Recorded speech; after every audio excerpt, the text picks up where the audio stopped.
Hi, host Eric here, host of Talking with Famous People. And I'm going to make today a response video to a video by Eximsty. Eximsty?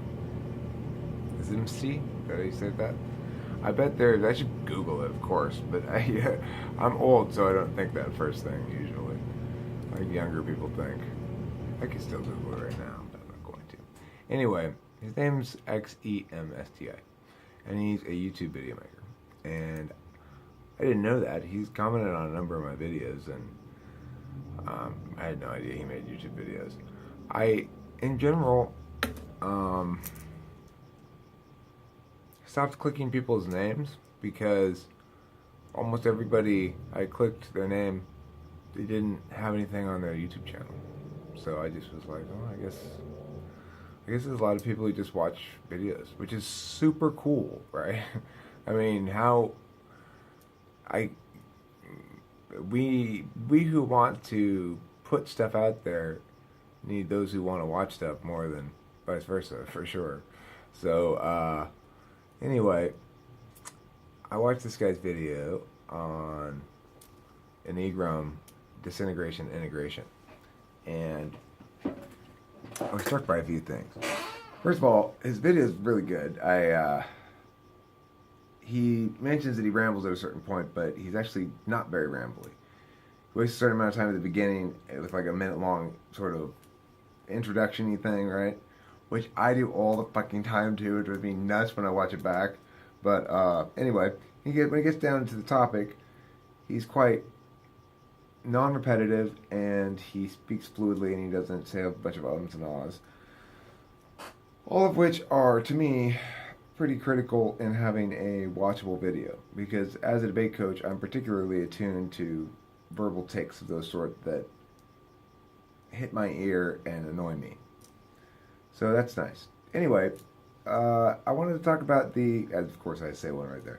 It has to be a certain kind of, I guess. Maybe? Or maybe I just fucked up. Who knows? Ego.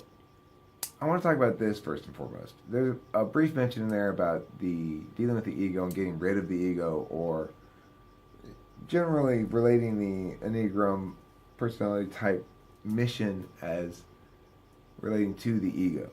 I think there's an issue I have with this whole ego elimination thing. First and foremost, I don't think that somebody who is displaying egotistical behavior is necessarily displaying behavior that's associated with the ego. I think they're displaying behavior associated with insecurities, or they may be unwisely celebrating a legitimate happiness, a legitimate belief in their own awesomeness or something like that, right?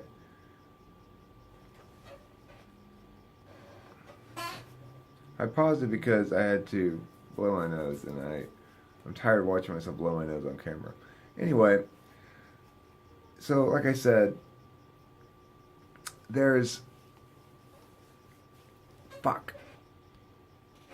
Right. So insecurity is not ego. It's not the same thing. And I think a healthy person, depending on the type, may also indulge in a certain amount of ego gratification that is healthy, provided one's not obsessed with it or something like that.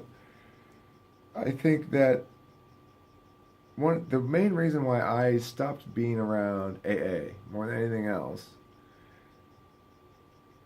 I saw somebody I respect a great deal still, for sure, but I talked to him, and my sponsor in AA, and he was telling me how essentially he stopped writing poetry and he stopped making music because he couldn't find a way to do it in a fashion that didn't engage his ego. Well, I don't like that idea, that you can't be interested in getting attention. I mean, isn't that really what he's saying? Or it's either that. I think the healthy thing is the healthy way to express this. If I'm going to use those terms, which I'm a little frustrated with myself here, actually, but the more productive way to express ego is a desire for attention and a willingness to focus on what works in terms of getting that for to basically earn the positive attention of others is okay. If you are an FE and that's your motivating force or something, then that's what you're naturally going to do. And there's no reason why it should be bad or perceived as bad or perceived as gauche. I mean, maybe it should be perceived as gauche. I don't know if that's not the issue whether it should be or not. It's unfortunate that it is. I think that the unfortunate ways of getting attention include acting out to get reactions rather than engagement. I think when people are seeking reaction rather than engagement, they are seeking ego gratification in a way that is not going to work ultimately. When I say it's unhealthy, that's what I really mean, is that it's not going to work.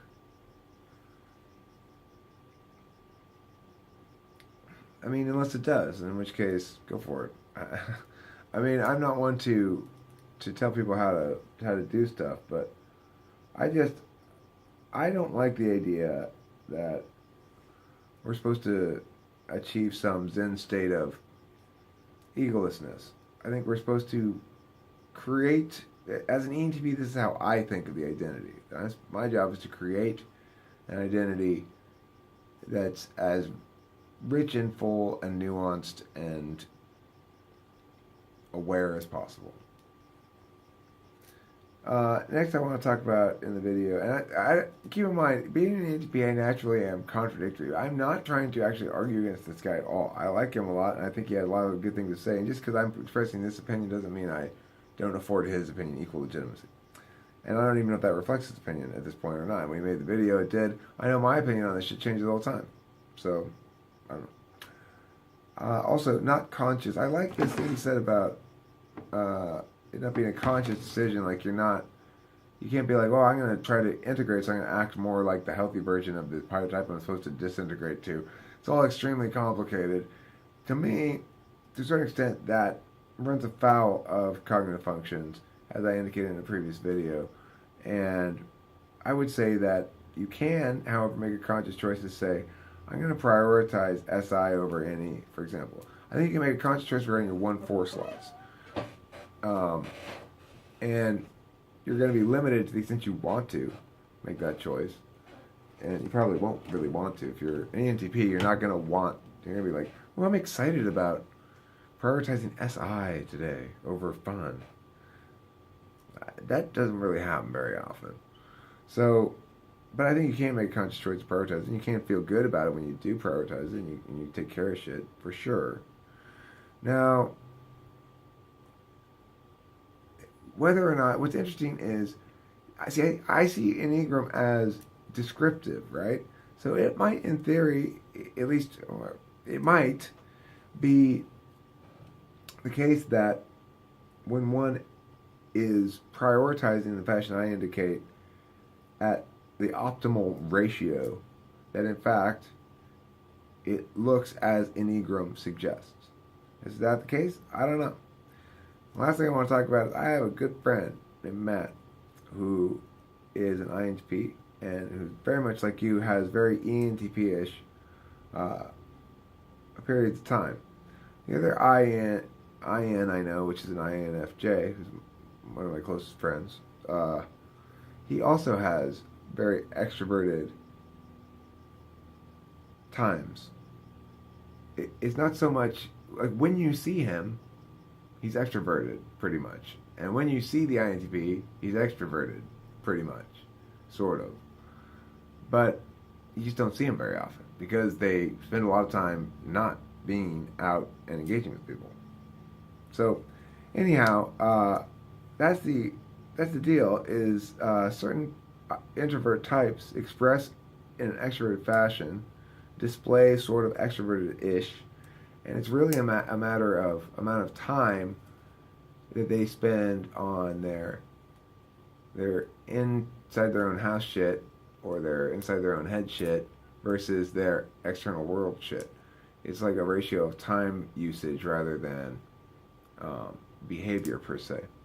So that's my thoughts on your fine video, Mr. Eximsty, and